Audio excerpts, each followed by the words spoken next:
அவ்வளோ பதட்டம் இந்த 2 நாளாக எல்லாருக்கும் பதட்டம். முண்டையன் அஸ்ட்ராலஜி நான் படிச்சிருக்கேன், அதனால் இதெல்லாம் உங்களுக்கு பிரச்சனை கொடுக்கும், இது உலகப்போர் வர்றதுக்கான வாய்ப்பை கொடுக்கும் அப்படின்லாம் பேசுகிறாங்க. ஒரு பதட்டத்தையும் இந்த 2 நாளாக நம்ம அனுபவிச்சுட்ருக்கோம். அதாவது நமக்கு கேஸ் சிலிண்டர் கிடைக்காது, எப்படி சமைச்சு சாப்பிட்றது, அப்படியே கிடைச்சாலும் அது ரொம்ப விலை ஜாஸ்தியாக தான் கிடைக்கும் அப்படின்னுலாம் நம்ம பேசிகிட்ருக்கோம் இல்லைங்களா. எல்லாத்துக்குமே தெரிஞ்சிருச்சு. இந்த 2 நாளாக நிறைய பேர் பெட்ரோலெல்லாம் பிடிச்சிட்டு போய் வீட்டில் பத்திரப்படுத்தி வைக்கிறாங்க, நிறைய பேர் 4 சிலிண்டரு அப்படியெல்லாம் காசு கொடுத்து வாங்கி வச்சுக்கிறாங்க. அந்த மாதிரியெல்லாம் இருந்தது.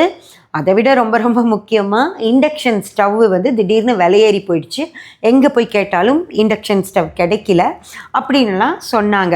அப்போது ஏன் அந்த இண்டக்ஷன் ஸ்டவ்வு அப்படியே குப்பை மாதிரி கடைகள் எல்லாம் போட்டு வச்சுருந்தாங்க, அந்த ஸ்டவ்வையெல்லாம் எடுத்து குப்பை கூட தட்டாமல் எல்லாத்துக்கும் கொடுத்து அனுப்புகிற அளவுக்கு இண்டக்ஷன் விலையேறி போச்சு. ஏன்னா நம்ம வீட்டில் வர்ற கரண்ட்லேயே வச்சு செஞ்சுக்கலாம் அப்படின்னு சொல்லி எல்லோரும் வாங்கிட்டாங்க.